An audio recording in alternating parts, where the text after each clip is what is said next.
I really do believe, and not just me, other physicists, scientists, really do believe that we're living in a fractal holographic universe. Could mere mathematics create an entire universe? You must quantum entangle with the source energy. And when you quantum entangle with the source energy, that's when you can get a result. Behind the scenes, up above these dimensions, there potentially is a creator or creators of this realm that used this mathematical pattern that we have simply only rediscovered. If I do parabolic down conversion with a laser and take two particles of matter and get them on the same frequency, I can take one of those particles to the other end of the universe.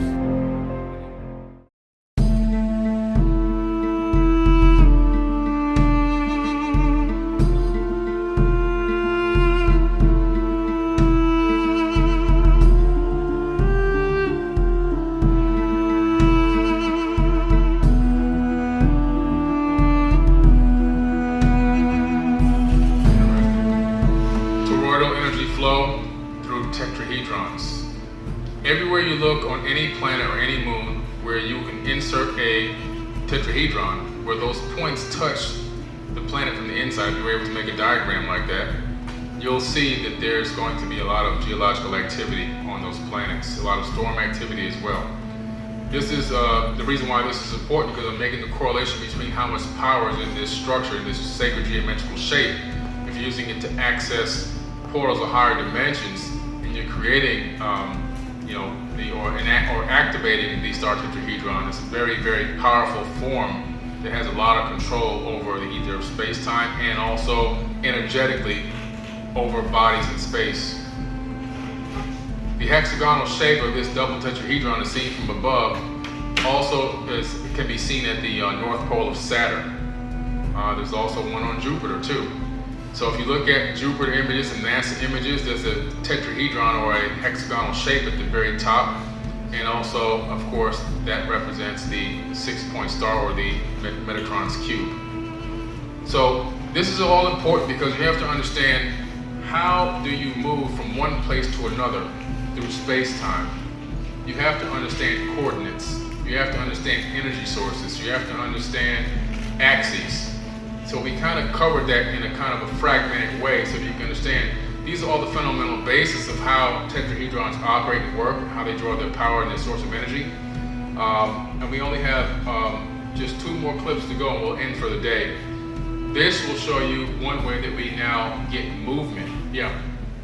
So like with the field on like the planet, say like Jupiter, like the spot or whatever, like that's where the energy's going in.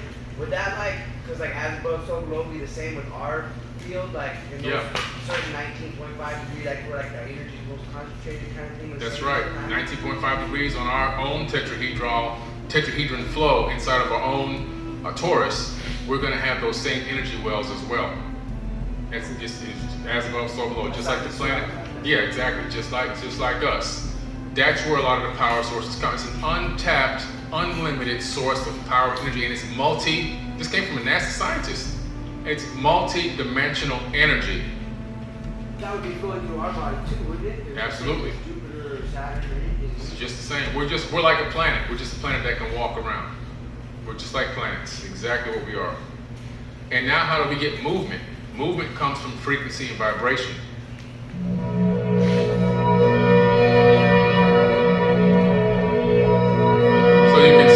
At 963 hertz, you now can create movement. This is why sound is important in ancient times. 963 369, 963.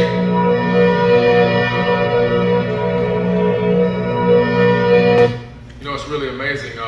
Place that I went to go, this is funny. A place that I went to go live a few years back. I was just going through all these different units that they had in places, and I just couldn't find something I liked. And then it took me to this one back area that had this phenomenal lake view, but that didn't get me. What got me was when I walked up, it was 396. 369 on the door, and I was like, this has got to be it. When I went inside, that sold me all the rest of the way. Then what's really interesting is they gave me a mailbox key. Now what they do with this place is everybody gets a random mailbox when they first give you your key so that it doesn't match your apartment number. Well, they gave me one with the same 3 numbers in it. Out of all the 600 units I could have gotten, boxes numbers I could have got, I got the same numbers. So I have the same numbers for apartment, not the same exact numbers in that order, but you know, they mismatch, but it's the same 3, 6, and the 9. So it's pretty amazing stuff. Just kind of weird. Kind of found the right place. But, you know, you know, they come through a portal. He's getting his debriefing before taking over presidency. But physicists Albert Einstein and Nathan Rosen published a groundbreaking idea when they came to the conclusion that the theory of relativity allows for bridges or wormholes that connect one part of space to another, regardless of distance, making travel through the most remote stars of the universe a possibility. So we're talking about creating Einstein-Rosen bridges. This is what Nathan Rosen and Einstein came together to talk about, you know, theorizing that could exist, and they actually do exist. They're very, very real. NASA, you know, even though you don't want to believe everything NASA says, I mean, they have other science that goes behind it, independent science that proves that portals exist all around the planet itself. So it's pretty interesting that these portals do exist. So in the ancient Sumerian tablets, you find that they had something that they created called a Duran key. And it's called a chariot place. And if deciphered into English, it says, a chariot place I shall henceforth build, from Nibiru to earth directly to arrive. What do you think he's talking about? This is before they got to the land of Kim. This is in Iraq or Mesopotamia. They were talking about walking through portals. This one was created and built by Enlil, Enki's brother. Like I said, the elite of the elite had access, while other Anunnaki, like the Buchigi and so forth, they had to wait for a rendezvous time period in orbits to meet it back up with their home planet, or leave the solar system.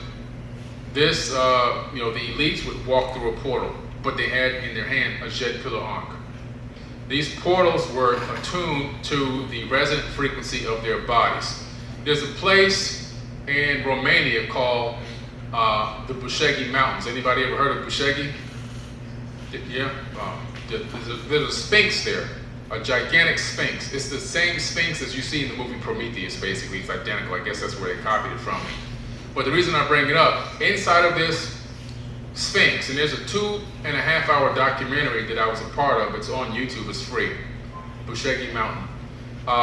Inside of it, there's this chamber, and there's a force field inside of it that people have tried to access and have been killed. They don't put it on American news. It's only in European news and so forth. This one guy shows up who says because he was the right heir to accessing this chamber, he had the right resonant frequency, so to speak. He was able to walk through that area, and he actually did. And this is actually a well-documented thing that really happened. Buchigi became a mind-blowing event all around the world, but they suppressed it in America because they didn't want people to know about it. But it's really a true thing.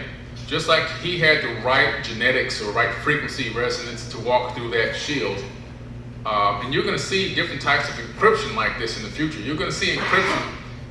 You know, right now we have the fingerprint, we have the eye retina scan, things like that. You know, when I go to the airport, I got the clear, so I just put my fingerprint on my eyes and I can just go through the security line. Well, this is going to be a whole other level where things will be so secure to access a particular, you know, type of a jet, whether it's a fighter jet or whatever, or access machinery. It's all going to be based off of, you know, your DNA. I mean, that's the level that they're trying to get it to, unless we take back control of this planet. But that's the level they're trying to get it to. Well, they had this established time immemorial. This was already ancient, the way they had this set up. He was already laying out the way he was going to build the city. He was laying out how he was going to build this Duran key to connect to his home planet, and potentially, possibly even other planets. We don't know. So this is the last video for the day, and then we're going to talk to everybody, take photos. Talk to everybody, take photos. We got a vendor here. You can go check out the goods. If there's anybody else that wants a book signed, whatever. But I want to definitely get a chance to talk to everybody here. This is our last video for the day, guys. This is basically how to create a Stargate portal. Now, you have to forgive me. I use a robotic voice on this because I really didn't feel like reading like 5 sheets of information.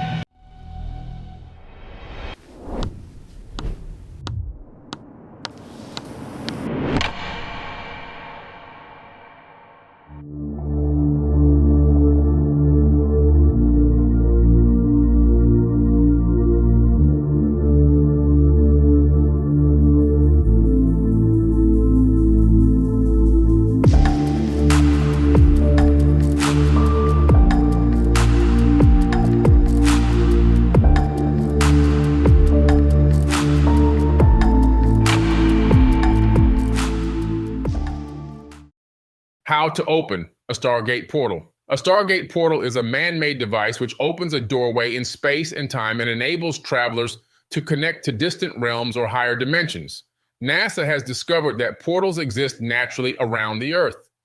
Accessing them with a device may therefore be much easier than first thought.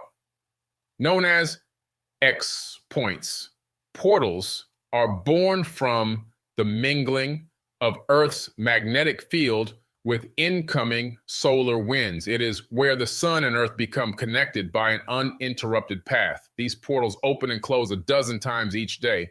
Magnetic reconnection lines of force from the sun and Earth crisscross and join to create the openings. X points are where the crisscross takes place. In essence, these are wormholes in space. Pyramids have long been associated with being used as stargates for pharaohs after death. With the capacity to generate torsion field from within its structure, pyramids can focus Earth's vibrational energies towards their apex into a beam. In 2011, Semiramis Agek had the Bosnian Pyramid of the Sun tested for infra and ultrasonic sound. An energy beam was detected that was 13 feet in radius and measured 28 kilohertz. This is the same frequency Ralph Ring discovered in his acoustical levitation experiments while in the military.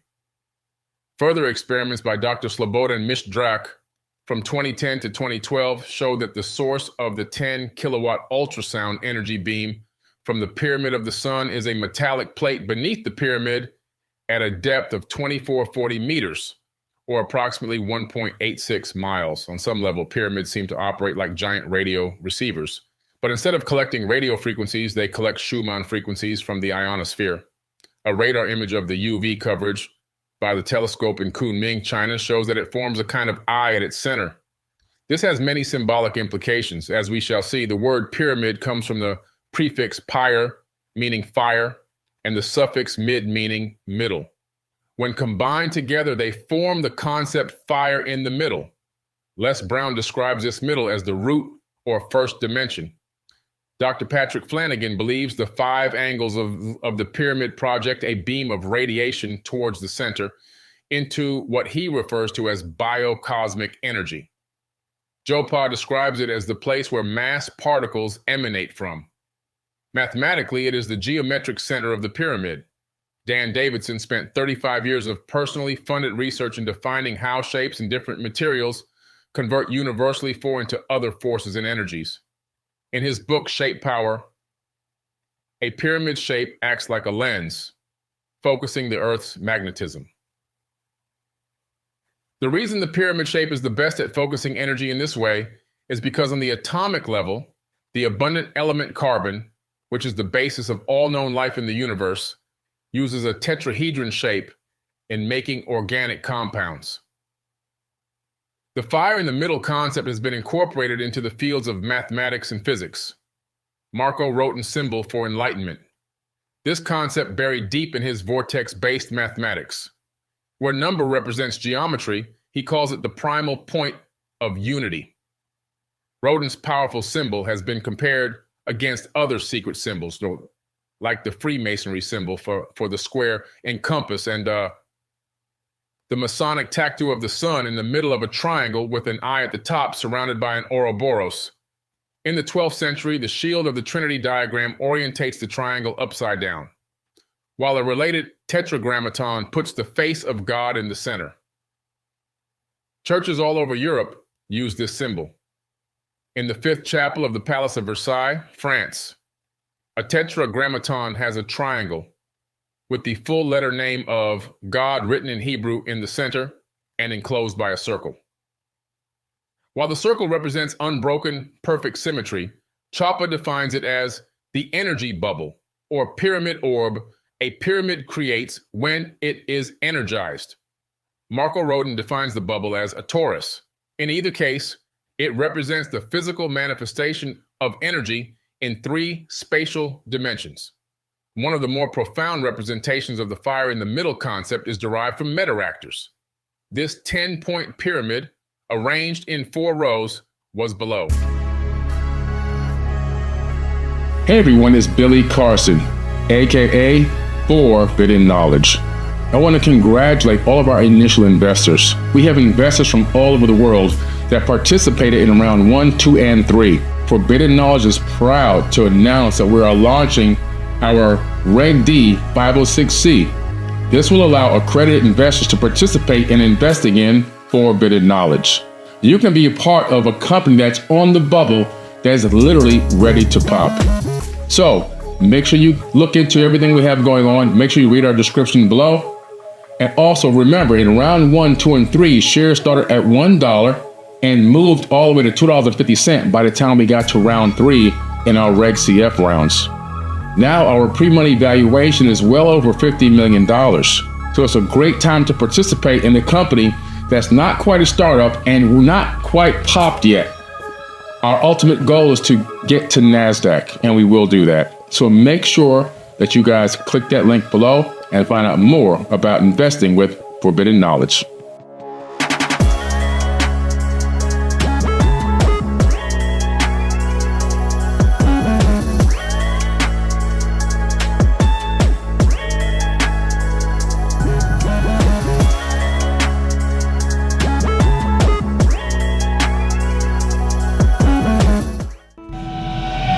Forbidden knowledge.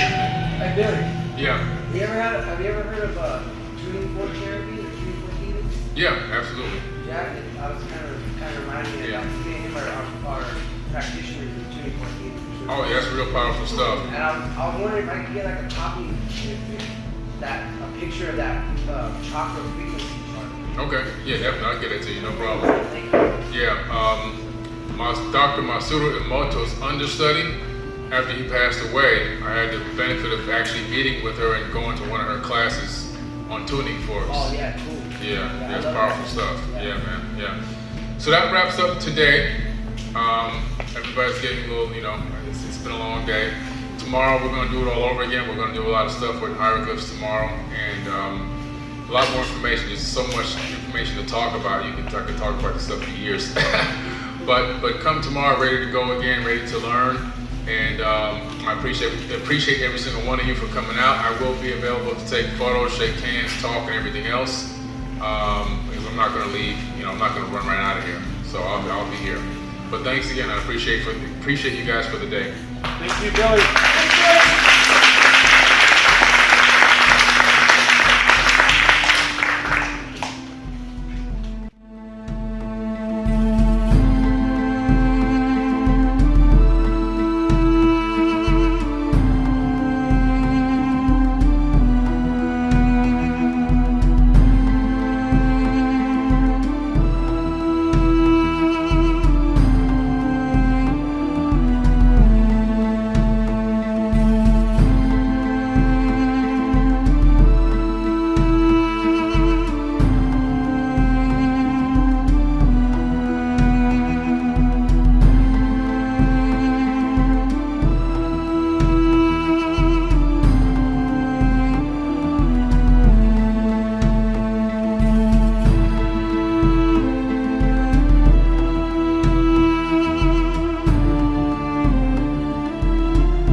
Hey everyone, it's Billy Carson, aka Forbidden Knowledge.